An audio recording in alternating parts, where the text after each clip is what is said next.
ഈ പരിശുദ്ധമായ ഖുർആൻ ഉണ്ടല്ലോ, യഹ്ദി, അത് നമുക്ക് വഴി കാണിച്ചു തരികയാ. അല്ലാഹുവേ, യഥാർത്ഥ വഴികളിലൂടെ സഞ്ചരിക്കാൻ കൊതിക്കുന്നവർക്ക് പരിശുദ്ധമായ ഖുർആൻ നമുക്ക് വഴികാട്ടിയാണ് കേട്ടോ. നല്ല രീതിയിൽ ജീവിക്കണമെന്ന് ആഗ്രഹമുണ്ടോ? തെറ്റിപ്പോകാത്ത, വളഞ്ഞ വഴിയല്ലാത്ത യഥാർത്ഥ വഴിയിലേക്ക് പോകണമെന്ന് ആർക്കെല്ലാം ആഗ്രഹമുണ്ടോ? സത്യത്തിന്റെ വഴികളെ പിൻപറ്റാൻ ആരെങ്കിലും ആഗ്രഹിക്കുന്നുണ്ടോ? ഖുർആനെ മുറുകെ പിടിച്ചോളി. ഖുർആനാണ് അത് യഥാർത്ഥമായ വഴി നമുക്ക് പഠിപ്പിച്ചിരുന്നു. ഇത് ഉൾക്കൊള്ളുന്ന വ്യക്തികൾക്ക് അല്ലാഹു കൊടുക്കുന്ന സന്തോഷം എന്താണ്? വയുബശ്ശിറുൽ മുഅ്മിനീൻ الذين يعملون الصالحات أن لهم أجرا كبيرا. സാലിഹായ കർമ്മങ്ങൾ, സത്കർമ്മങ്ങൾ ചെയ്യുന്നവരാരാണോ അവർക്ക് വണ്ണമായ ഉന്നതമായ പ്രതിഫലവും അവർക്ക് സ്വർഗത്തിന് ആരാമങ്ങളുമുണ്ടെന്ന് പരിശുദ്ധമായ ഖുർആനിലൂടെ അല്ലാഹു സത്യവിശ്വാസികൾക്ക് സന്തോഷം പകർന്നു കൊടുക്കുകയാണ്. ഈ ഖുർആനിനെ അംഗീകരിച്ചവർ, ഖുർആനിനെ ആദരിച്ചവർ, ഖുർആനിനെ ബഹുമാനിച്ചവർ, ഈ ഖുർആനുമായി മുന്നോട്ട് പോയവർ ആരാണോ അവർക്ക് സ്വർഗത്തിൽ ഉന്നതമായ സ്ഥാനമാനങ്ങളുണ്ടെന്ന് ഖുർആൻ നമുക്ക് ഇറക്കി തന്ന പടച്ച തമ്പുരാൻ നമ്മളോട് പറയുകയാണ്. മറിച്ച് വഅന്നല്ലദീന ലാ യുഅ്മിനൂന ബിൽആഖിറ അഅതദ്നാ ലഹും അദാബൻ അലീമാ. ഈ ഖുർആനുമായി പുലബന്ധം പോലുമില്ലാതെ കേവലം ഒരു നാമധാരിയായ മുസ്ലിമായി ജീവിച്ച് ആഖിറത്തെ കുറിച്ച് വിശ്വാസമില്ല, പരലോകത്തെ കുറിച്ച് വിശ്വാസമില്ല, നേരം വെളുക്കുമ്പോ വൈകിട്ട് വരെ ദുനിയാവിന്റെ പിന്നാലെ പോയി അടിച്ചു പൊളിച്ച് സമയം കളയുന്ന മനുഷ്യ, നാളെ ആഖിറത്തിൽ നീ ഖേദിക്കേണ്ടി വരും കേട്ടോ. ആ ആഖിറത്തെ നിനക്ക് വിശ്വാസമില്ലാതെ മരിച്ചു പോയാൽ അഅതദ്നാ ലഹും അദാബൻ അലീമാ, വേദനയേറിയ നാണം കെട്ട ശിക്ഷ നിനക്ക് വേണ്ടി നാം ഒരുക്കി വെച്ചിട്ടുണ്ടെന്ന് പരിശുദ്ധ ഖുർആനിൽ അല്ലാഹു പറയുമ്പോ, നേരായ മാർഗത്തെ സ്വീകരിക്കണേ, ആ വഴികളിലൂടെ സഞ്ചരിക്കണേ, എങ്കിൽ നിനക്ക് ഉന്നതമായ പ്രതിഫലമാ ഉള്ളത്. അതിനൊരേ ഒരു വഴി ഖുർആനെ മുറുകെ പിടിക്കലാണ്. ഖുർആനെ മുറുകെ പിടിക്കലാണ്. നമ്മുടെ കാറ്റലോഗല്ലേ പരിശുദ്ധമായ ഖുർആൻ. ഖത്ത് ഓതാൻ വേണ്ടി മാത്രമുള്ള സാധനമല്ല, നേർച്ചയ്ക്ക് വാങ്ങിക്കൊടുക്കാൻ വേണ്ടിയുള്ള സാധനമല്ല. നമ്മുടെ സഹോദരിമാര് അസുഖം വരുമ്പോ അല്ലാഹു ഒരു ഖുർആൻ ഞാൻ നേർച്ച നേർന്നേക്കാം, എവിടെയെങ്കിലും പോകുമ്പോ നിങ്ങളൊരു ഖുർആൻ വാങ്ങി അവിടെ കൊണ്ട് കൊടുക്ക്, ഇങ്ങനെയൊക്കെ നേർച്ചയ്ക്ക് വേണ്ടി നമ്മൾ വാങ്ങുന്ന ഒരു സാധനമല്ല അത് കേട്ടോ. ചിന്തിക്കണം. എത്രയോ പള്ളിയുടെ അലമാരയില് ഖുർആൻ പൊതിയോടുകൂടി, പൊതി പോലും ഇളക്കാതെ തന്നെ സൂക്ഷിച്ചു വെച്ചിരിക്കുന്ന എത്രയോ മസാജിദുകളുണ്ട്. നിങ്ങൾ മസ്ജിദുകളുടെ അലമാരകൾ ഒന്ന് പരതി നോക്കണേ. വർഷങ്ങളായി ഖുർആൻ അവിടെ അട്ടിയടുക്കി വെക്കപ്പെട്ടിരിക്കുകയാ. അതിൻ്റെ പുറം തോട് പോലും ഭാഗം പോലും പൊളിച്ചിട്ടില്ല. എങ്ങനെയാണോ കവറോടുകൂടി പേപ്പറിൽ പൊതിഞ്ഞു വെച്ചത് അതേപോലെ ഇരിപ്പുണ്ട്. തുറന്നു നോക്കൂല്ല ഖുർആൻ. യജീഉ യൗമൽ ഖിയാമത്തിൽ ഖുർആൻ. ഖുർആൻ അല്ലാഹുവിന്റെ കോടതിയിൽ നാളെ പരാതി പറയുമത്രേ. യാ റബ്ബി, പടച്ചവനേ, മസ്സഖൂനി ഹറഖൂനി. പരിശുദ്ധമായ ഖുർആൻ ഓതാത്തവരെ, ഖുർആനുമായി ബന്ധമില്ലാത്തവരെ, ഖുർആൻ തൻ്റെ ഖൽബിനോട് ചേർത്ത് വെക്കാത്തവരെ, ആ ഖുർആനിൻ്റെ ഉൾസാരങ്ങളും ഉള്ളടക്കങ്ങളും തൻ്റെ ജീവിതത്തിൻ്റെ ഭാഗമാക്കാത്തവരെ, ഈ ഖുർആൻ നമുക്കെതിരെ നാളെ റബ്ബിൻ്റെ കോടതിയിൽ പറയുകയാണ്. അള്ളാന്റെ കോടതിയിലെത്തിയിട്ട് അവലാതി ബോധിപ്പിക്കുകയാണ്, നമ്മെക്കുറിച്ച് പരാതി പറയുകയാണ്. യജീഉൽ ഖുർആനു യൗമൽ ഖിയാമ. ഖുർആൻ ഖിയാമത്ത് നാളിൽ നമ്മുടെ മുന്നിലേക്ക് ഇതാ വരികയാണ്. യാ റബ്ബി, പടച്ചവനേ, ഹറഖൂനി വമസ്സഖൂനി. എന്നെ കത്തിച്ച് കളഞ്ഞവനാണ്, എന്നെ കീറിക്കളഞ്ഞവനാണ്. അത് സംഘ് പരിവാറല്ല കേട്ടോ, അത് RSS കാരല്ല കേട്ടോ. ഖുർആൻ കത്തിച്ചത് ഈ സമുദായമാണ് അല്ലാ. അതുകൊണ്ട് അവരെ നീ പിടിക്കണേ പടച്ച റബ്ബേ. നമുക്കെതിരെ ഖുർആൻ അല്ലാഹു നമ്മളെ കാത്തിരക്ഷിക്കട്ടെ. പടച്ചവനെ നീ കാത്തുരക്ഷിക്കണേ അല്ലാഹ്. ഖുർആൻ നമുക്കെതിരെ സംസാരിക്കാം. ഖുർആനുമായിട്ട് ബന്ധമില്ലാത്ത ആൾക്കാർ, നമ്മുടെ ബാധ്യതയല്ലേ, നമ്മുടെ കാറ്റലോഗ് അല്ലേ നമ്മൾ സ്വീകരിക്കണം, നമ്മുടെ കൽബി കൊണ്ട് നടക്കണ്ടേ ഖുർആൻ. ഇല്ലെങ്കിൽ ഈ ഖുർആൻ നമുക്ക് എന്താ വെള്ളം, അതുകൊണ്ട് എന്താ പ്രയോജനം? നമുക്ക് ഇതുമായിട്ട് ബന്ധമില്ലെങ്കിൽ പിന്നെ എന്ത് മുസ്ലിം?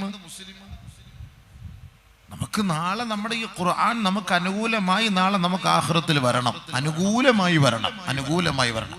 നബിയുനാ റസൂലുള്ളാഹി സ്വല്ലല്ലാഹു അലൈഹി വസല്ലമ തങ്ങൾ പറഞ്ഞില്ലേ, അൽ ഖുർആൻ ശാഫിഉൻ മുശഫഉൻ ഔ മാഹിലുൻ മുസദ്ദഖുൻ ഫമൻ ജഅലഹു അമാമഹു ഖാദഹു ഇലൽ ജന്ന വമൻ ജഅലഹു വറാഅഹു സാഖഹു ഇലൻ നാർ കമാ ഖാല റസൂലുള്ളാഹി.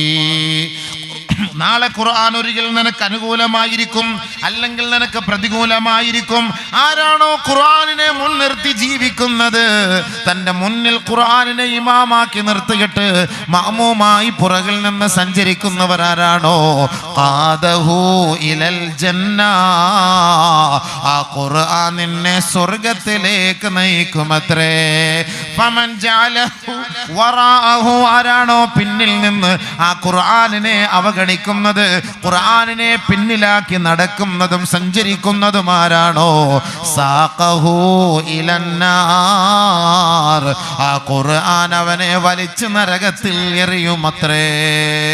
അല്ലാഹുമ്മ അജിർനാ മിൻ, അല്ലാഹു കാത്തുരക്ഷിക്കട്ടെ. അല്ലാഹുമ്മ ഇന്നാ നഊദു ബിക മിൻ ദാലിക്, അല്ലാഹു അതിൽ നമ്മളെ കാത്തുരക്ഷിക്കട്ടെ. നമ്മളെ തള്ളി നേരെ കൊണ്ടുപോയി നരകത്തിൽ തള്ളും. ഖുർആനെ പരിഗണിക്കാത്തവർ എങ്ങനെയാണ്? ദിവസം നമ്മുടെ ബാധ്യതയല്ലേ ഖുർആൻ. 100 ആയത്ത് ഒരു ദിവസം കുറഞ്ഞത് ഓതിയിരിക്കണം. ഒരു ദിവസം 100 ആയത്ത് ഓതാത്തവർക്ക് ഖുർആൻ നാളെ എതിരെ വരും. ഒരു ദിവസം 100 ആയത്ത് ഓതിയിരിക്കണം. സാധാരണക്കായ ആളുകൾ ഖുർആനിനെ കുറിച്ച് ഓർക്കാറില്ല. കച്ചവടം ചെയ്യാൻ അവർക്ക് കഴിവുണ്ട്, കണക്ക് കൂട്ടാൻ കഴിവുണ്ട്, കാൽക്കുലേറ്ററിന്റെ ആവശ്യമില്ല. പടച്ചവനെ, ഏത് ബസ്സിൽ കയറി എവിടെ ഇറങ്ങിയാൽ എത്ര മണിക്ക് എത്താൻ കഴിയുമെന്നും അവർക്കറിയാം. പരിശുദ്ധമായ ഖുർആനിന്റെ ഒരു 100 ആയത്ത് പഠിക്കാൻ അവരെ കൊണ്ട് കഴിയില്ലേ? അതിനുവേണ്ടി അവർ മെനക്കെടാറില്ല, പരിശ്രമിക്കാറില്ല. അതുകൊണ്ട് സഹോദരാ, ആ ഖുർആനിനെ നമ്മൾ സ്നേഹിക്കണം, ആ ഖുർആനിനെ നമ്മൾ പഠിക്കണം. ഖുർആനിനെ നമ്മൾക്ക് കഴിയുമെങ്കിൽ മനനം ചെയ്യാൻ പരിശ്രമിക്കണേ. ഇന്നല്ലാഹ ഖറഅ ത്വഹ വയാസീൻ ഖബ്ല അൻ യഖ്ലുഖ അസ്സമാവാതി വൽ അർളി ബിഖംസീന അൽഫി സന ഫലമ്മാ സമിഅത്തിൽ മലായിക ഖാലൂ തൂബാ ലിഉമ്മത്തിൻ യൻസിലു ഹാദാ. ഈ ലോകത്തെ സൃഷ്ടിക്കപ്പെടുന്നതിന് 50,000 വർഷങ്ങൾക്ക് മുമ്പ് അല്ലാഹു സുബ്ഹാനഹു വ തആല പരിശുദ്ധമായ സൂറത്തു ത്വാഹ യാസീൻ പാരായണം ചെയ്തില്ലേ? അത് കേട്ടതാരാ? മാലാകമാരല്ലേ അത് കേട്ടത്? ഫലമ്മാ സമിഅത്തിൽ മലായിക, മാലാകമാർ അത് കേട്ടപ്പോ ഖാലൂ, അവർ ഇതാ പറയുകയാണ്, തൂബാ ലി ഉമ്മത്തിൻ യൻസിലു ഹാദാ. നമ്മൾ എത്ര അനുഗ്രഹീതരാണ്! അള്ളാഹു നമ്മളെ ആദരിച്ചു എന്നതിൻ്റെ ഏറ്റവും വലിയ തെളിവല്ലേ? എന്തുകൊണ്ടാണ് അള്ളാഹു നമ്മളെ ആദരിച്ചത്? ഈ ഖുർആൻ തന്നിട്ടല്ലേ അള്ളാഹു നമ്മളെ ആദരിച്ചത്? മാലാകമാർ വാനമണ്ഡലത്തിൽ വെച്ച് അവർ നമുക്ക് വേണ്ടി ദുആ ചെയ്യുകയാണ്. ഫലമ്മാ സമിഅത്തിൽ മലായിക, മാലാകമാർ അള്ളാഹു ഓതിയത് കേട്ടപ്പോ ഖാലൂ, അവർ പറയുകയാണ്, അത്ഭുതത്തോടുകൂടി അവർ ദുആ ചെയ്യുകയാണ്, അനുമോദനങ്ങൾ അർപ്പിക്കുകയാണ്. തൂബാ ലി ഉമ്മത്തിൻ യൻസിലു ഹാദാ. ഏതൊരു ഉമ്മത്തിന്റെ മേലാണോ ഇത് അവതരിപ്പിക്കപ്പെടുന്നത്, ഇറക്കപ്പെടുന്നത്, ആ സമുദായത്തിന് എല്ലാവിധ അനുഗ്രഹങ്ങളും ഭാവുകങ്ങളും ഉണ്ടാകട്ടെ. മലക്കൾ നമുക്കൊണ്ട് ദ്വാരക്കണം. ആകാശഭൂമി സൃഷ്ടിക്കപ്പെട്ട 50,000 വർഷങ്ങൾക്ക് മുമ്പ് കേട്ടോ നമുക്ക് വേണ്ടി മലക്കൾ ദ്വാ ചെയ്യാൻ, ഈ ഉമ്മത്തിന് വേണ്ടി. എത്ര വർഷമായി ആലോചിച്ച് നോക്ക്. അന്ന് നമുക്കൊണ്ട് ദ്വാ ചെയ്തു. സൂറത്ത് ത്വാഹ, സൂറത്ത് യാസീൻ അല്ലാഹു ഓതി. വീണ്ടും ഓതിയപ്പോൾ മലക്കുകൾ പറയുകയാണ്, തൂബാ ലിഖുലൂബിൻ യഹ്ഫളു ഹാദാ. 300ഓളം ഹാഫിളീങ്ങളെ വാർത്തെടുത്ത മദ്രസയല്ലേ അവരുടെ മാതാപിതാക്കളെ നിങ്ങൾക്ക് എത്ര സന്തോഷമാണ്. ആ മാതാപിതാക്കൾ അടക്കമുള്ളവർക്ക് വേണ്ടി മാലാഖമാരിതാ വർഷങ്ങൾക്ക് മുമ്പ്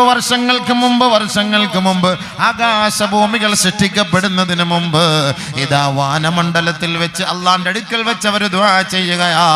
തൂബാ ലിഖുലൂബിൻ യഹ്ഫളു ഹാദാ. ഏത് ഖൽബുകളാണോ ഇത് മനനം ചെയ്ത് സൂക്ഷിക്കുന്നത്, ഏത് ഖൽബുകളാണോ ഇത് ഏറ്റെടുത്തത്, ആ ഹൃദയങ്ങൾക്ക് എല്ലാവിധ അനുഗ്രഹങ്ങളും ഭാവുകങ്ങളും ഉണ്ടാകട്ടെ. ഹാഫിളിങ്ങൾക്ക്, പരിശുദ്ധ ഖുർആൻ പഠിച്ചവർക്കും മനനം ചെയ്തവർക്കും ഹാഫിളിങ്ങൾക്ക് അള്ളാഹു മറ്റൊരു ഗുണം ചെയ്യുന്നുണ്ട്. ഖുർആൻ പഠിച്ചവർക്ക് അവർ മരിച്ചുപോയാൽ അവരെ ഖബർ തിന്നൂല, ഖബർ തൊടൂല, ഖബർ വേദനിപ്പിക്കൂല. ഹബീബുന റസൂലുള്ളാഹി സ്വല്ലല്ലാഹു അലൈഹി വസല്ലമ തങ്ങൾ പറയുന്നു, ഇദാ മാത ഹാമിലുൽ ഖുർആൻ, ഒരു ഹാമിലുൽ ഖുർആൻ കൊണ്ട് നടക്കുന്നവൻ, ഹാഫിളായ ഒരു വ്യക്തി മരിച്ചാൽ, ആ ഖുർആനിന്റെ വഴികളിലൂടെ സഞ്ചരിച്ച വ്യക്തി മരിക്കുമ്പോ ഖാലല്ലാഹു തആല ഔഹല്ലാഹു ഇലൽ അർദ്, അല്ലാഹു ഭൂമിയോട് ഖബറിനോട് സന്ദേശം അറിയിക്കുകയാണ്. ഖബറിനോട് അല്ലാഹു തആല അറിയിച്ചു കൊടുക്കുകയാണ്, ഏ ഖബറേ അല്ലാ തുഅസിബഹു വലാ തഅകുൽ ജിസ്മഹു. ഖബറേ നീ ആ ഹാഫിളിനെ തിന്നരുത് കേട്ടോ, തൊട്ടുപോകരുത് കേട്ടോ, വേദനിപ്പിക്കരുത് കേട്ടോ.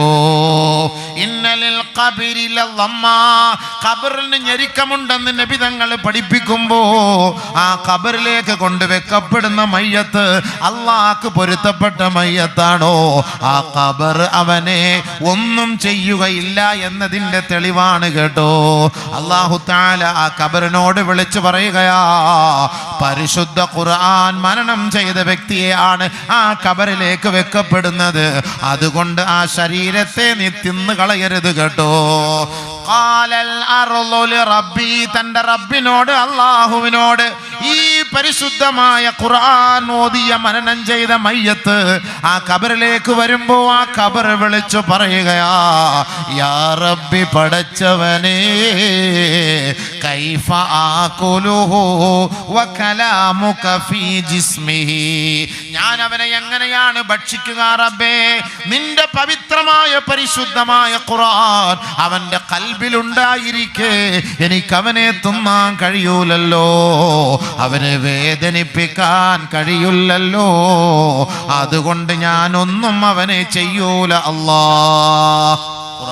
ഖുർആൻ പഠിച്ചവനെ ഖബർ പോലും ഒന്നും ചെയ്യൂല, അത്രയും മാത്രമാണ്. അള്ളാഹ് വിളിച്ചു പറഞ്ഞാണ്, തൊട്ടുപോരുത് കേട്ടോ, തൊട്ടുപോകരുത്. ഖുർആൻ പഠിച്ചവനാ വന്നത്, തൊട്ടുപോകരുത്. അള്ളാഹു ആ ഒരു ക്വാളിറ്റിയിൽ നമ്മളെയൊക്കെ പെടുത്തട്ടെ. പഠിച്ചവനെ റബ്ബേ, ഖുർആൻ പഠിച്ചിട്ട് അമൽ ചെയ്യാൻ തൗഫീഖ് തരട്ടെ. ഏറ്റവും വലിയ, കാരണം അള്ളാന്റെ കലാമിനോട് അള്ളാഹു സ്വീകരിക്കുന്ന ഒരു നിലപാടാണ്. പഠിച്ചവന്റെ കലാം, അത് പഠിക്കാൻ അവർ താല്പര്യം കാണിച്ചു, അതുകൊണ്ട് ഖബറിൽ കൊണ്ടുവെക്കുമ്പോൾ വേദനിക്കുക. കാരണം ഖബർ എന്ന് പറഞ്ഞാൽ അങ്ങനെയാണല്ലോ. നമ്മുടെ കൗമിന് ഇന്ന് ഖബറിനെ കുറിച്ചൊന്നും വലിയ വിശ്വാസം ഇല്ലാത്തത് കൊണ്ടാണ് ഇന്ന് ഖബർ എന്നൊക്കെ പറഞ്ഞാൽ അവർക്കൊരു പേടിയൊന്നുമില്ല. ഇതൊക്കെ ചുമ്മാ വെറുതെ ഉസ്താദ്മാരും മൊയ്ലിയാക്കന്മാരും വെറുതെ കിടന്ന് പറയുന്നതൊക്കെ. സൂറത്തു താഹ, ഫമൻ അഅറദ അൻ ദിക്രി ഫഇന്ന ലഹു മഈശതൻ ളൻകാ വനഹ്ശുറുഹു യൗമൽ ഖിയാമത്തി അഅമാ قال رب لم حشرتني أعمى وقد كنت بصيرا قال كذلك أتتك آياتنا فنسيتها وكذلك اليوم تنسى. പരിശുദ്ധ ഖുർആനിനെ അവഗണിക്കുന്നവരെ, ഖുർആൻ ഓതാത്തവരെ, ഖുർആനിന്റെ വഴികളെ തിരഞ്ഞെടുക്കാത്തവരെ, ഖുർആനിന്റെ വഴികളിലൂടെ തൻ്റെ മക്കളെ സഞ്ചരിപ്പിക്കാത്ത മാതാപിതാക്കളെ, പരിശുദ്ധമായ ഖുർആൻ നമ്മുടെ വിളക്കാണ്, നമ്മുടെ എല്ലാമാണ്, ജീവിതത്തിന്റെ തുടിപ്പാണ്, വഴികാട്ടിയാണ്, കെടാവിളക്കാണ്. ആ ഖുർആനിനെ ആരാണോ അവഗണിക്കുന്നത്, ആ ഖുർആനുമായി ബന്ധമില്ലാത്ത ആരാണോ, അങ്ങനെ അവർ മരണപ്പെട്ടു പോയാൽ ഫഇന്ന ലഹു മഈശതൻ ലൻകാ, അവരുടെ ഖബർ ഞാൻ ഞെരുക്കി കളയും കേട്ടോ. അവർക്ക് ഞെരുക്കമായ ഭവനമാണ് നാം നൽകുക. ഈ ആയത്തിറങ്ങിയപ്പോ സഹാബാക്കൾ അത്ഭുതത്തോടെ നബി തങ്ങളുടെ മുന്നിൽ നിൽക്കുകയാണ്. പരിശുദ്ധമായ മദീന പള്ളിയുടെ മിമ്പറിൽ ചാരിയിരുന്നിട്ട് അല്ലാഹുവിന്റെ റസൂൽ സഹാബത്തോട് ചോദിക്കുകയാ, ഏ സഹാബത്തെ, അതദ്റൂന മൽ മഈശത്തുൽ ലൻഗ്, എന്താണ് മഈശത്തുൽ ലൻഗ് എന്ന് പറഞ്ഞാൽ നിങ്ങൾക്കറിയോ? ഞെരുക്കമായ ജീവിതം എന്തെന്ന് പറഞ്ഞാൽ അറിയുവോ? ഇടുക്കമായ ഭവനം എന്തെന്ന് പറഞ്ഞാൽ അറിയുവോ? ഖാലൂ, സഹാബത്ത് പറയുകയാണ്, അല്ലാഹു വറസൂലുഹു അഅലം, അല്ലാഹു റസൂലുമല്ലാതെ ഞങ്ങൾക്കൊന്നും അറിയില്ല ഹബീബേ. ഉടനെ നബിയുനാ റസൂലുള്ളാഹി തങ്ങളെ വിശദീകരിച്ചു കൊടുക്കുകയാ, അല്ലാഹുവിന് 99 നാമങ്ങളുണ്ട് കേട്ടോ. വലില്ലാഹിൽ അസ്മാഉൽ ഹുസ്നാ ഫദ്ഉഹു ബിഹാ. അല്ലാഹുവിന്റെ ഇസ്മുകൾ അനുസരിച്ച് ജീവിക്കണം, പ്രവർത്തിക്കണം, ആ ഇസ്മുകളെ ഉയർത്തിപ്പിടിക്കണം, അതിന്റെ വഴികളിലൂടെ സഞ്ചരിക്കണം കേട്ടോ. അതിനെ അംഗീകരിക്കാതെ ധിക്കാരികളായി കഴിഞ്ഞു മരിച്ചു പോകുന്നവർ ആരാണോ അവരുടെ ഖബറിടത്തിലേക്ക് 99 പാമ്പുകളെ അല്ലാഹു ഇറക്കുമത്രേ. 99 തിന്നീനാ, വിഷസർപ്പങ്ങളാണ് ഖിയാമത്ത് നാൾ വരെ അവനെ ഖബറിൽ കൊത്തിക്കൊണ്ടിരിക്കുമെന്ന് ഹബീബായ റസൂലുള്ളാഹി. 99 പാമ്പ് ഖബറിൽ ഇറക്കും അല്ലാഹു തആല. ഖുർആന്റെ അർത്ഥമാണ്, ഖുർആന്റെ വ്യാഖ്യാനമാണ്. 99 പാമ്പ്. ലികുല്ലി ഹയ്യത്തിൻ സബ്അതു റൂസ് ഔ തിസ്അതു റൂസ്, ഓരോ പാമ്പിനും 7 തലയും 9 തലകളുമാണ് കേട്ടോ. ചെറിയ തലയല്ല, ചെറിയ ഒരു തലയുള്ള പാമ്പല്ല. 2 തല മൂരി വന്നാൽ തന്നെ നമ്മളെ കൊണ്ട് താങ്ങാൻ പറ്റൂല. കിങ് കോബ്ര നിന്നാൽ എന്തായിരിക്കും രംഗം? അത്ര പേടിച്ചിട്ട് ഏറ്റവും വലിയ കിങ് കോബ്ര പേടിയാണ്, മലമ്പാമ്പിനെ പേടിയാണ്. മനുഷ്യനെ പോലും പിടുങ്ങി തന്നെ, ഒട്ടകത്തെ പോലും നിന്ന് കളയും. അപ്പൊ ഈ 99 പാമ്പ് ഖബറിനകത്ത് ഇറങ്ങുമ്പോൾ ഖബർ എന്താവും? ഞെരുങ്ങൂലേ? അല്ലാഹുമ്മ അജ്ർനാ മിനൻ നാർ, അല്ലാഹുമ്മ അഇദ്നാ മിൻ അദാബിൽ ഖബർ. അല്ലാഹുവിന്റെ റസൂൽ സല്ലല്ലാഹു അലൈഹി വസല്ലമ തങ്ങളെ സഹാബത്തിന് പഠിപ്പിച്ചു കൊടുക്കുകയാണ്, ഓരോ പാമ്പിനും 9 തല 7 തല. അല്ലാഹു അക്ബർ. എന്തായിരിക്കും രംഗം? എന്തായിരിക്കും അരങ്ങം? ചുമ്മാ ഒന്ന് ചിന്തിച്ചു, വെറുതെ ഒന്ന് ചിന്തിച്ചു നോക്ക്. അങ്ങനെ ഒരു അവസ്ഥ അല്ലാഹു തആല അവന്റെ ഖബറിൽ ഉണ്ടാക്കുമെന്നാണ്. ഫഇന്ന ലഹു മഈശതൻ ലൻകാ, എന്നിട്ട് അവനെ ഉയർത്തെഴുന്നേൽപ്പിക്കപ്പെടുന്നത് എങ്ങനെയാണ്? ഫനഹ്ശുറുഹു യൗമൽ ഖിയാമത്തി അഅമാ, അന്ധനായിട്ടാണ് നാളെ ഉയർത്തെഴുന്നേൽപ്പിക്കപ്പെടുക. ഇവിടെ ഒരു കുഴപ്പമില്ലാതെ തന്നെ, അവന് കണ്ണിന് അസുഖമില്ലായിരുന്നു, അവൻ്റെ ബുദ്ധിക്ക് ഒരു കുഴപ്പമില്ലായിരുന്നു, അവനെ നമ്മളിവിടെ അടക്കം ചെയ്തു. മരിച്ചു കഴിഞ്ഞപ്പോൾ അവനോട് അടക്കി, ഒരു പ്രശ്നമില്ലായിരുന്നു. പക്ഷെ ഉയർത്തെഴുന്നേൽപ്പിച്ചപ്പോ അന്ധനാണ്, ഒന്നും കാണാൻ കഴിയുന്നില്ല, ഒരു രസങ്ങളും കാണാൻ കഴിയുന്നില്ല, ആഖിറത്തിന്റെ അവസ്ഥകൾ മനസ്സിലാക്കാൻ കഴിയുന്നില്ല. ഉടനെ ഇവൻ ആവലാതിയോടെ പരിതപിച്ചുകൊണ്ട് റബ്ബിനോട് ചോദിക്കുകയാ, ഖാല റബ്ബി ലിമ ഹശർതനി അഅമാ വഖദ് കുന്തു ബസീറാ. അല്ലാഹുവേ, ദുനിയാവിൽ 60 വയസ്സ് വരെ ജീവിച്ചവനാണ്, 70 വയസ്സ് വരെ ജീവിച്ചവനാണ്, 80 വയസ്സ് വരെ ജീവിച്ചവനാണ്, 40 വയസ്സ് വരെ, 33 വയസ്സ് വരെ, മരിക്കുന്നത് വരെ എനിക്ക് ലോങ് സൈറ്റോ ഷോർട്ട് സൈറ്റോ കണ്ണിന് പ്രശ്നമില്ല, എനിക്ക് നല്ല ദൂരക്കാഴ്ചയായിരുന്നു അല്ലാ. പക്ഷേ ഞാൻ ഇന്ന് ഈ ഖബറിലേക്ക് വന്ന് അവിടെ നിന്ന് ഉയർത്തെഴുന്നേൽപ്പിക്കപ്പെട്ടപ്പോ എൻ്റെ കണ്ണിൻ്റെ കാഴ്ച നഷ്ടപ്പെട്ടു പോയി. പടച്ചവനേ, ലിമ ഹശർതനി അഅമാ, എന്നെ എന്തുകൊണ്ടാണ് നീ അന്ധനാക്കി ഉയർത്തെഴുന്നേൽപ്പിച്ചത് അല്ലാ? കണ്ണിരിക്കുമ്പോ കാണൂല. ഇനി നമ്മുടെ മുന്നിൽ ഖുർആനുണ്ട്, തുറന്നു നോക്കാൻ കണ്ണില്ല, കണ്ണുണ്ട്, ബസറുണ്ട്, ബസീറത്തില്ല. നമ്മുടെ മുന്നിൽ ഇരിപ്പുണ്ട് കണ്ണ്. എന്തിനാ മുന്നിൽ പോക്കറ്റിരിക്കുന്ന മൊബൈലിൽ നെക്കിയാലുണ്ട് ഖുർആന്. പള്ളിയിൽ പോയാൽ പള്ളിയിൽ ഇരിപ്പുണ്ട് ഖുർആന്. എവിടെ പോയാലും നമുക്ക് ഖുർആനുണ്ട്, തുറന്നു നോക്കാം. പക്ഷെ നോക്കാറില്ല. കണ്ണുണ്ട്, കാഴ്ചയില്ല. ഖുർആൻ നോക്കാൻ കാഴ്ചയില്ല. സമയങ്ങളോളം, മണിക്കൂറുകളോളം ഇൻസ്റ്റാഗ്രാമിൽ കളിക്കാൻ നമുക്ക് സമയമുണ്ട്, വാട്സപ്പിൽ ചാറ്റാൻ സമയമുണ്ട്, ഫേസ്ബുക്ക് കളിക്കാനും സമയമുണ്ട്, ഉത്സവപ്പറമ്പിൽ പോയി സമയം കളയാൻ നമുക്ക് സമയമുണ്ട്, ഗാനമേള കാണാനും കേൾക്കാനും ആസ്വദിക്കാനും വാർത്തകൾ കാണാനും നമ്മൾ സമയം മെനക്കെടുത്താറുണ്ട്. നാളെ നമ്മുടെ ഈ തുറന്നു വെച്ച് കാണുന്ന ഈ കണ്ണുകളുടെ കാഴ്ചകൾ അല്ലാഹു നഷ്ടപ്പെടുത്തിയിട്ട് അന്ധനായി നാളെ മൈശറിലേക്ക് നമ്മളെ ഉയർത്തെഴുന്നേൽപ്പിക്കപ്പെടുന്ന ആ ഒരു ദുരവസ്ഥയെ കുറിച്ച് സമുദായമേ എന്തേ നിങ്ങൾ ഓർക്കാത്തത്, ചിന്തിക്കാത്തത്? അതുകൊണ്ട് ആ കണ്ണിന്റെ കാഴ്ച നഷ്ടപ്പെടുന്നതിന് മുമ്പ് ആ ഖുർആനിലേക്കൊന്ന് നോക്കണേ. ദുനിയാവിൽ ജീവിക്കുമ്പോൾ മനുഷ്യൻ ഇതൊന്നും ചിന്തിക്കൂല, മരിക്കുന്നതിന് മുമ്പ് ഇതൊന്നും മനുഷ്യൻ ചിന്തിക്കൂല. മരണത്തോട് അടുക്കുന്ന സമയമാകുമ്പം അല്ലാഹു തആല മലക്കളെ കൊണ്ടുവന്നെല്ലാം കാണിച്ചു കൊടുക്കും.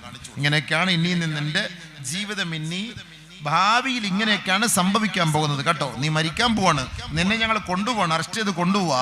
പക്ഷെ അതിന് മുമ്പ് ഇതൊക്കെ കണ്ടോ, ഇങ്ങനെയൊക്കെയാണ് സംഭവം. വജാഅത് സക്രത്തുൽ മൗതി ബിൽ ഹഖ് ذلك ما كنت منه تحيد. നീ മരിക്കുകയില്ല, ഞാൻ മരണപ്പെടുകയില്ല. ഇനി മരിച്ചാലോ മണ്ണിനോട് ചേർന്ന് ലയിച്ചു പോകും, ഭസ്മമാകും. ഇനി എവിടെ നിന്നൊരു ഉയർത്തെഴുന്നേൽപ്പില്ല എന്നൊക്കെ പറഞ്ഞ് വാദപ്രതിവാദം നടത്തിയവനല്ലേ. അവന്റെ റൂഹിനെ പിടിക്കാൻ ഇതാ മലക്ക് വരികയാണ്. സക്രത്തുൽ മൗതി ബിൽ ഹഖ്. ആ മരണമെന്ന യാഥാർത്ഥ്യം അവന്റെ മുന്നിലേക്ക് വരുമ്പോ അവനോട് ചോദിക്കുകയാണ്, ഇങ്ങനെയൊന്നുമില്ല എന്ന് നീ ധരിച്ചവനല്ലേ, ഇങ്ങനെയൊന്നും സംഭവിക്കൂല എന്ന് നീ നിഷേധിച്ചവനല്ലേ. ആ സമയത്ത് പറയും, അതല്ല അല്ലാഹ് കൊണ്ടുവന്ന് മുന്നിൽ കാണിക്കും.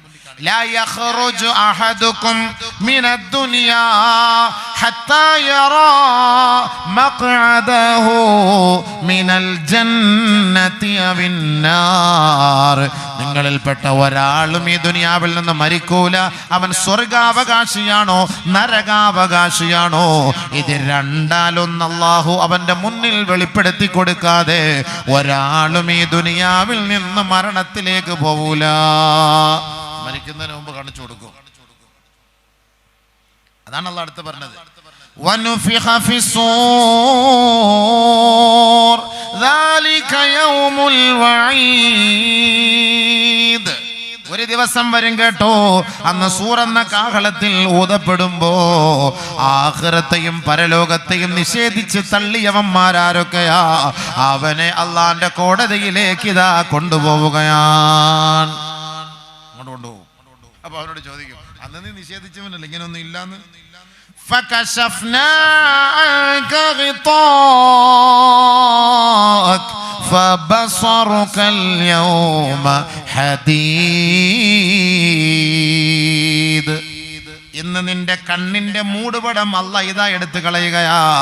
അന്ന് നീ നിഷേധിച്ചില്ലേ, ഈ ആഖിറമില്ല, പരലോകമില്ല, മഹ്ശറില്ല, ഇതാ ഇപ്പോ മനസ്സിലാക്കിയില്ലേ ഇതൊക്കെ ഉണ്ട് എന്നുള്ള കാര്യം. അന്ന് നിഷേധിച്ചവനാണ്, അന്ന് നിഷേധിച്ച് തള്ളിയവനാണ്. അതുകൊണ്ട് ഓർത്തോളി, പരിശുദ്ധമായ ഖുർആൻ നമ്മുടെ മുന്നിലുണ്ടായിട്ട്, കണ്ണുണ്ടായിട്ട് നമ്മളത് കാണാറില്ല, കണ്ണുണ്ടായിട്ട് നമ്മൾ കാണാറില്ല. നാളെ ആഖിറത്തിൽ എത്തുമ്പോൾ പടച്ചവൻ നമ്മളോട് ചോദിക്കും, ഇതൊക്കെ ഇത്ര സമയം നിനക്കൊക്കെ തന്നല്ലേ, ഇതെന്തെങ്കിലും പഠിക്കാൻ ഞാൻ അവലം നുഅമ്മിറുകും മാ യതദക്കർ വജാഅകുമുൻ നദീർ. പഠിപ്പിക്കാൻ മദ്രസകൾ ഉണ്ടായിരുന്നു, ഉസ്താദുമാരുണ്ടായിരുന്നു, ആലിമീങ്ങൾ ഉണ്ടായിരുന്നു, ഹാഫിളുകൾ ഉണ്ടായിരുന്നു, പഠിക്കാനുള്ള മാധ്യമങ്ങൾ നിന്റെ മുന്നിലുണ്ടായിരുന്നു. 50 വയസ്സ് 60 വയസ്സ് 70 വയസ്സ് വരെ നിനക്ക് നാം ദുനിയാവിൽ സമയം നൽകിയില്ലേ? എത്രയോ താക്കീതുകാര്, മുന്നറിയിപ്പുകാർ, പ്രബോധകന്മാര് നിന്റെ മുന്നിലേക്ക് കടന്നു വന്നില്ലേ? എന്നിട്ട് നീ പുച്ഛിച്ച് തള്ളിയില്ലേ? അവഗണിച്ച് കഴിഞ്ഞില്ലേ?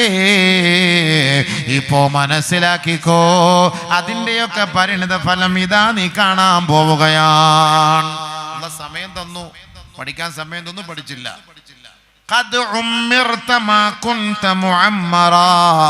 അള്ളാഹു ദുനിയാവിൽ ജീവിക്കുന്ന സമയത്ത് വേണ്ടതുപോലെ ദീനിനെ കൈകാര്യം ചെയ്യാനുള്ള ആയുസ്സും ആരോഗ്യവും അള്ളാഹു നിനക്ക് നൽകിയില്ലേ? അതൊക്കെ കളഞ്ഞില്ലേ? കളഞ്ഞു കുളിച്ചില്ലേ? ഇന്നിപ്പോ കടന്നിട്ട് നിലവിളിച്ചിട്ട് കാര്യമുണ്ടോ?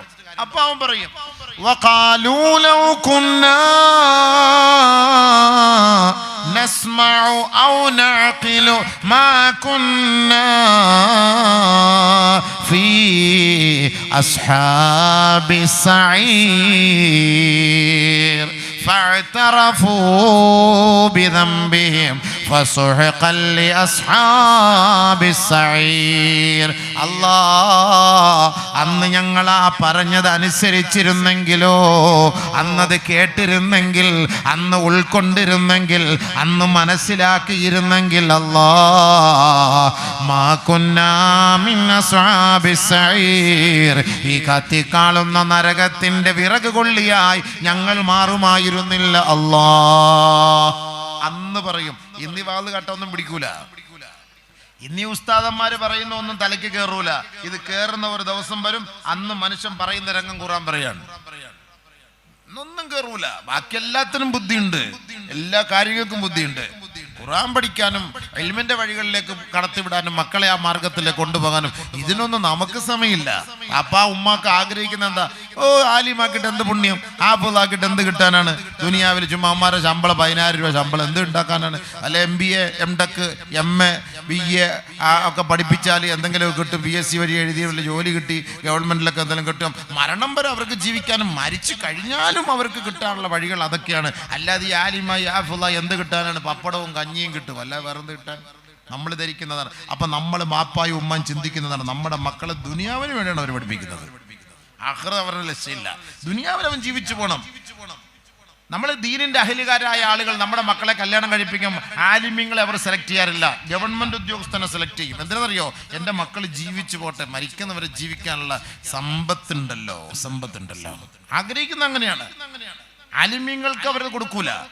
എല്ലാവരും ദീനിയായ ആളുകളാണെങ്കിൽ പോലും ആലിമ്യങ്ങൾക്ക് കൊടുക്കൂല മക്കളെ. കാരണം എന്താ? ഓ, പള്ളിയിലത്തെ ശമ്പളം കൊണ്ട് എന്ത് കിട്ടാനാ? പള്ളിയിലത്തെ ജോലി കൊണ്ട് എന്ത് കിട്ടാനാണ്?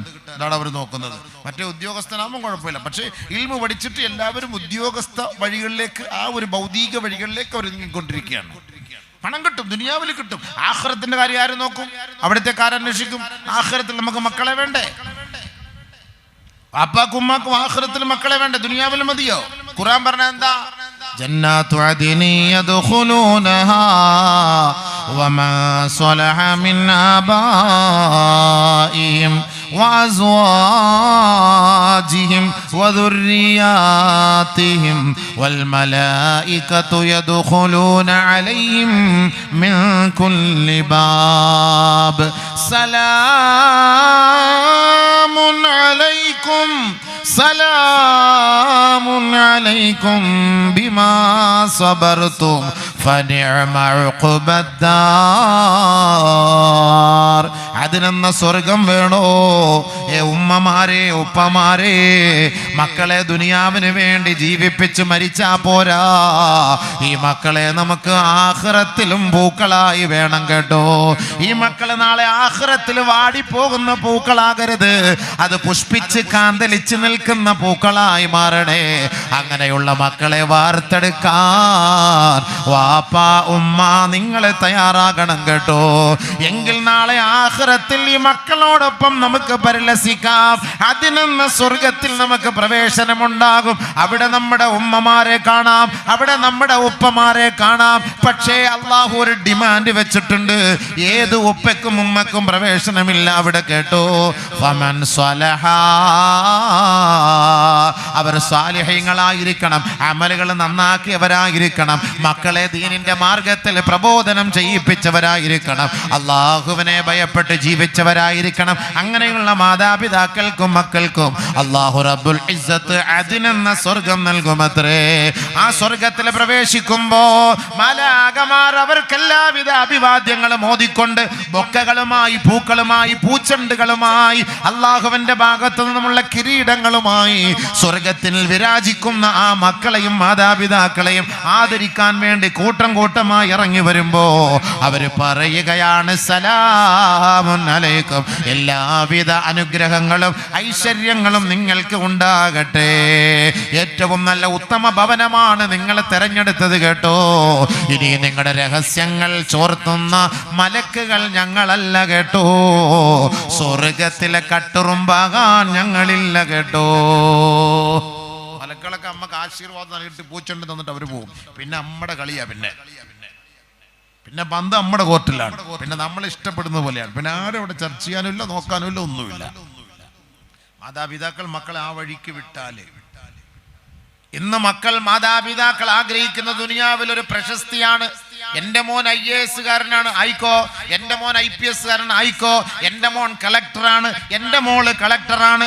എൻ്റെ പൊന്നു ഉപ്പമാരെ, ഉമ്മമാരെ, കളക്ടറിന്റെ പദവിയിലിരിക്കുന്ന എത്ര മുസ്ലിം പെണ്ണുങ്ങളാ അള്ളാഹുവിനെ സൂക്ഷിച്ച് പേടിച്ചിട്ട് ആ ഒരു ഉത്തരവാദിത്വം വഹിക്കുന്നത്.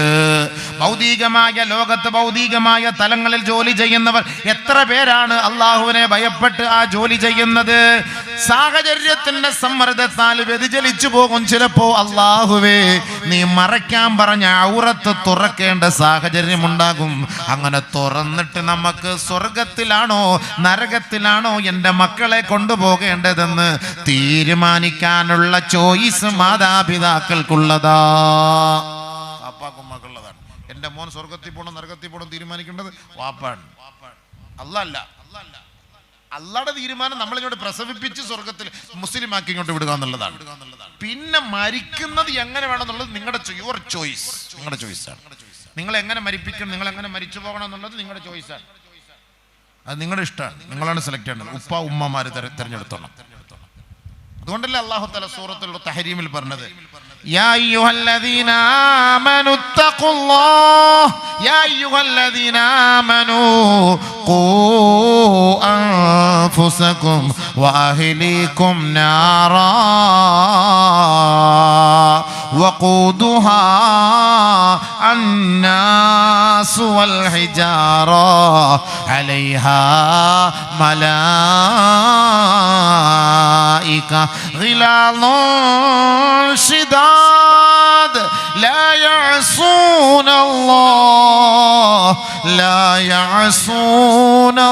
അല്ലാഹ് മാ അമറഹും വയഫഅലൂന മാ യുഅ്മറൂൻ.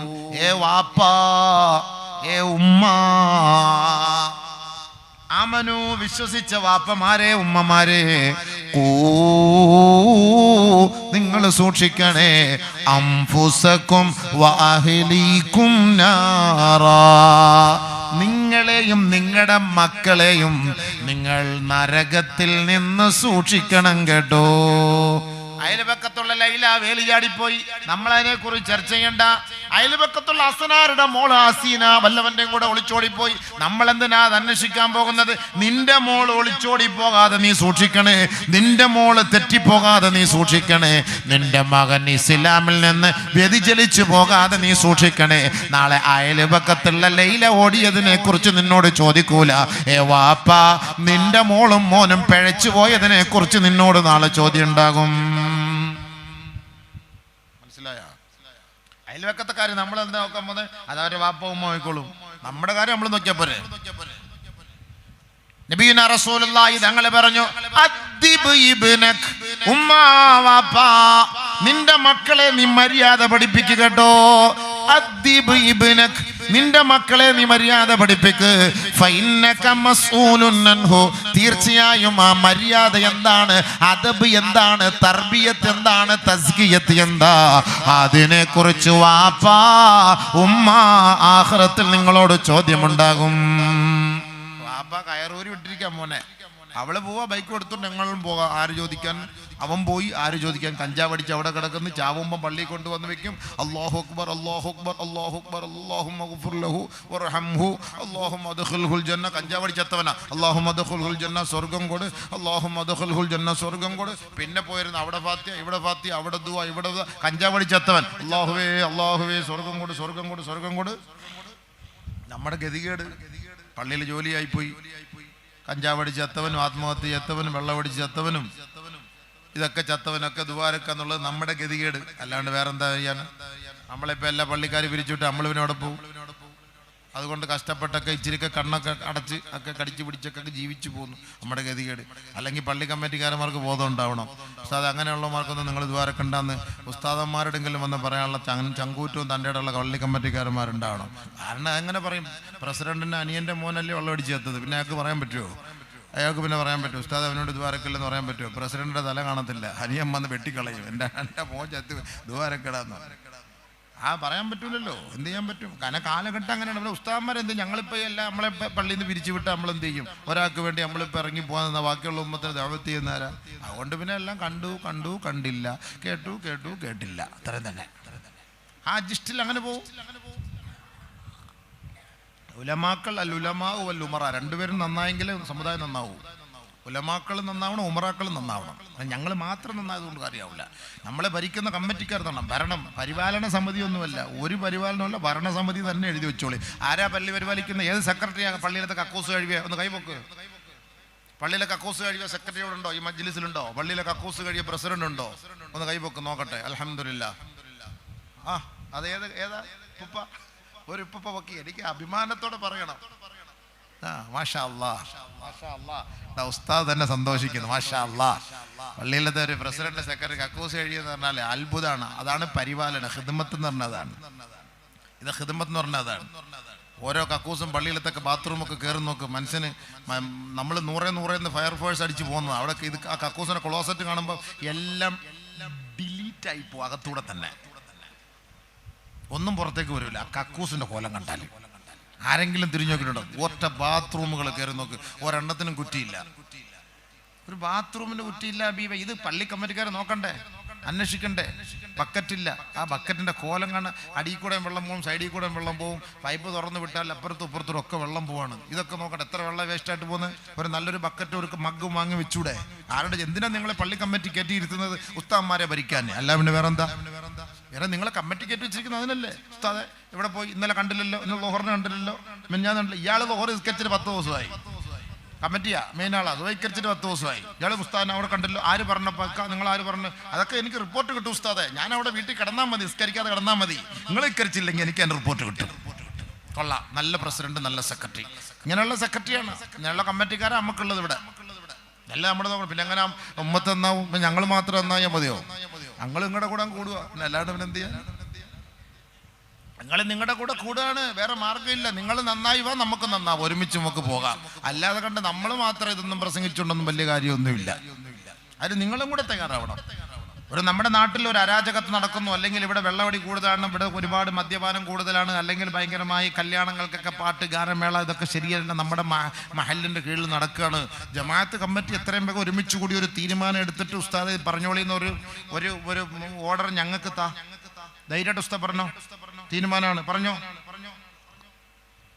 ഞാൻ ജോലി ചെയ്യുന്ന മണക്കാട് ജമാഅത്തിൽ കമ്മിറ്റി എന്നോട് പറഞ്ഞിട്ടുണ്ട്, ഉസ്താദെ പലിശയുടെ 1 രൂപ നമ്മുടെ പള്ളി പണിക്കും വേണ്ട, മദ്രസയ്ക്കും വേണ്ട, പള്ളിയുടെ ഇവിടെ പെരുന്നാളിന് റമദാൻ മാസത്തിൽ കൊടുക്കുന്ന കഞ്ഞിക്കും വേണ്ട, പലിശ ലോട്ടറിയുമായി ബന്ധപ്പെടുന്ന ഒരാളുടെയും പൈസ വേണ്ട. കമ്മിറ്റി എഴുതി തന്നിട്ടുണ്ട്. പച്ചയ്ക്ക് നമുക്ക് പറയാം, ചങ്കൂറ്റത്തോടെ വിളിച്ചു പറയാം. കമ്മിറ്റി എഴുതി തന്നേക്കാണ്. അങ്ങനെയുള്ള പൈസ ഞങ്ങൾ സ്വീകരിക്കൂല, വേണ്ട.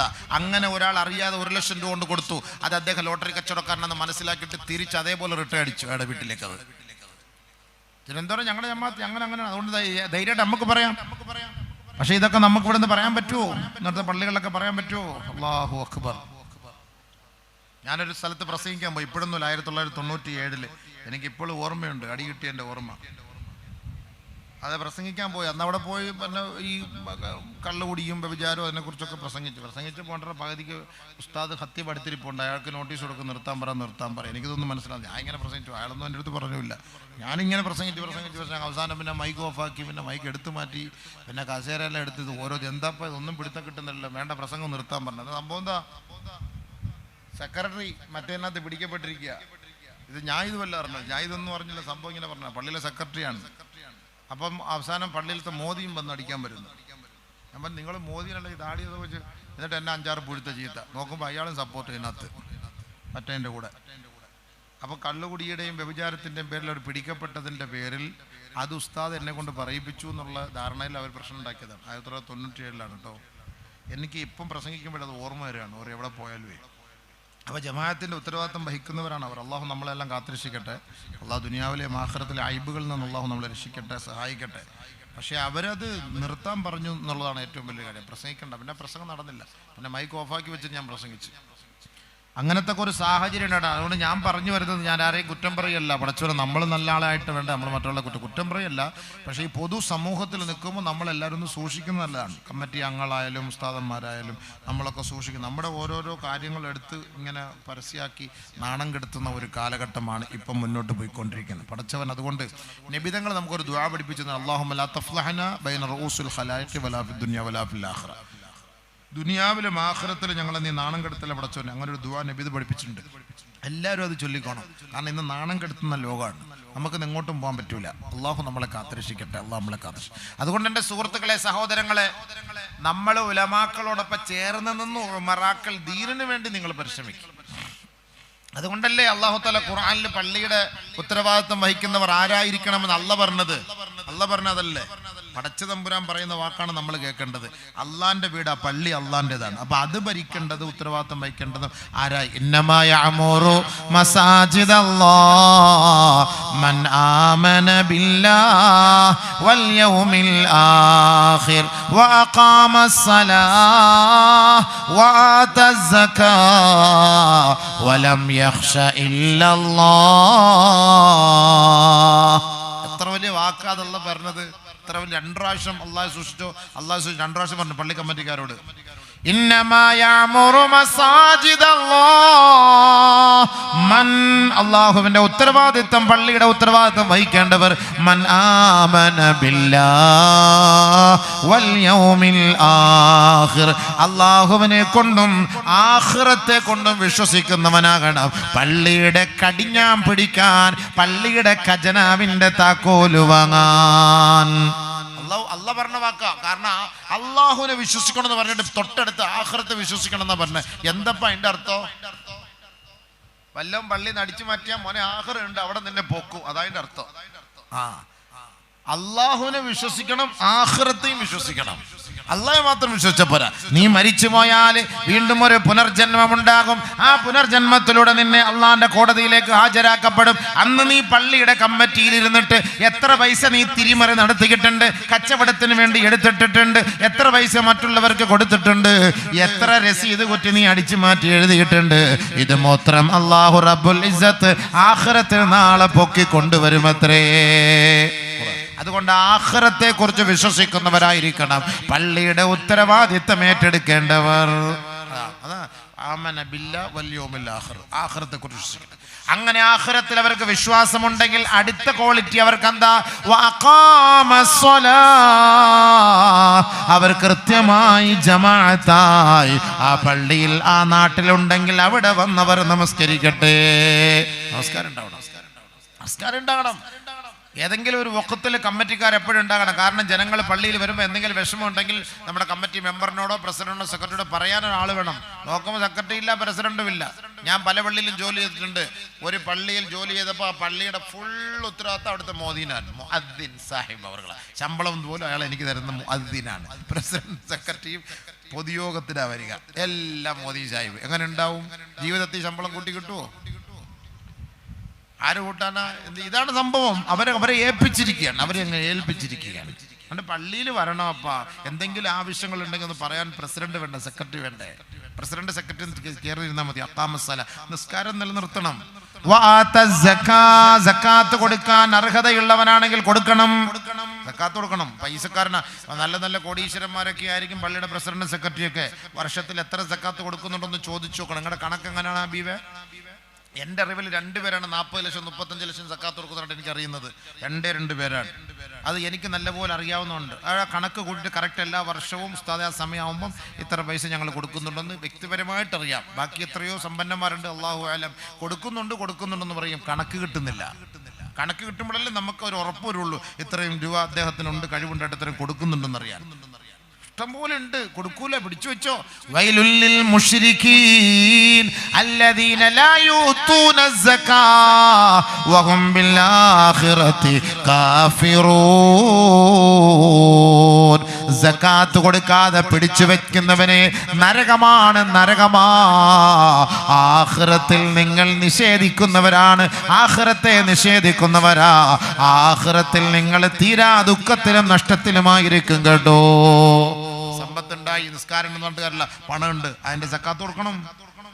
സക്കാത്ത് കൊടുക്കണം ഹബീബേ. 1 കോടിയുടെ ആസ്തിയുണ്ട്, ഓരോരുത്തരൊക്കെ 4 കോടി 3 കോടി 5 കോടിക്കൊക്കെ വലിയ സൂപ്പർ മാർക്കറ്റൊക്കെ നടത്തി അതിന്റെ കണക്ക് കൂട്ടാറുണ്ടോ വർഷം തോറും? മാർച്ച് മാസം അല്ലേ കൂട്ടുമല്ലോ, ലാസ്റ്റ് ഘട്ടത്തിൽ കൂട്ടിയിട്ട് ഗവൺമെന്റിന് റിട്ടേൺ സമർപ്പിക്കുമല്ലോ. ഗവൺമെന്റിന് കൃത്യം കണക്ക് കൊടുക്കൂലേ? അവർ 18% വെച്ച് ഗവൺമെന്റിന് കൊടുക്കണം. നിങ്ങൾ അതൊന്നും വേണ്ട, 2.5% കൊടുത്താൽ മതി. 1 കോടി രൂപ നിങ്ങളുടെ കൈവശം ഒരു വർഷം നിങ്ങൾക്കുണ്ടോ? 2.5 ലക്ഷം രൂപ കൊടുത്താൽ മതി. ആ 2.5 ലക്ഷം 100 പണക്കാരന്മാർ തയ്യാറായി എത്ര ദാരിദ്ര്യം നമുക്കിവിടെ മാറിക്കിട്ടും പാവപ്പെട്ട മക്കളുടെ? 2.5 ലക്ഷം. 5 കോടിക്ക് 10 ലക്ഷത്തിൻ്റെ ഒരു കെട്ട് സക്കാത്ത് ഇങ്ങനെ എടുത്തു വെക്കുമ്പോൾ ശൈത്താൻ വന്ന് ഉച്ചിമുടി പിടിച്ചിട്ട് പറയും, സുബൈറെ നിനക്കൊരു ജോലിയില്ല, ഇതെടുത്ത് നീ ഇന്ന് കച്ചവടം ചെയ്താൽ നാളെ അടുത്ത മാസം നിനക്ക് ഡബിൾ കിട്ടൂലേ, നീ ഇത് കൊടുക്കാൻ. അപ്പോൾ ഇങ്ങനെ ആലോചിക്കും, ശരിയാണല്ലോ, 10 ലക്ഷം ഈ കെട്ട് സക്കാത്ത് ഫ്രീ ആയിട്ട് ഈ 10 ലക്ഷം കൊടുക്കാന്ന് പറഞ്ഞാൽ നമുക്ക് അങ്ങോട്ട് വിറയ്ക്കും. കൈ വിറയ്ക്കരുത്, ഇത് തീയാണ്, ഇത് കയ്യിലിരുന്ന കൈ പൊള്ളും, അതുകൊണ്ട് കൊടുക്കണത് 10 അല്ല 20 ലക്ഷം 50 ലക്ഷം ഇരുന്നാലും കൊടുക്കണം. അപ്പൊ നിങ്ങളൊന്ന് കണക്കൂട്ടി നോക്കി, 40 ലക്ഷം വർഷം തോറും സക്കാത്ത് കൊടുക്കുന്നവന്റെ രംഗമൊന്ന് ആലോചിച്ച് നോക്ക്. 40 ലക്ഷത്തിന് ഒരു കെട്ട് മേശപ്പുറത്ത് വെച്ചിട്ട് ഇത്ര വെച്ച് കൊടുക്കുന്നവരുടെ രംഗമൊന്ന് ആലോചിച്ച് നോക്കി. അവനപ്പോ എത്ര ഓർക്കണം, ചിന്തിക്കണം. ഹബീബെ, ഇത് അള്ളാഹയെ പേടിയുള്ളവർക്ക് ഇതൊക്കെ പറഞ്ഞിട്ട് കാര്യമുള്ളൂ, ആഖിറത്തെ പേടിയുള്ളവർക്ക് പറഞ്ഞിട്ട് കാര്യമുള്ളൂ.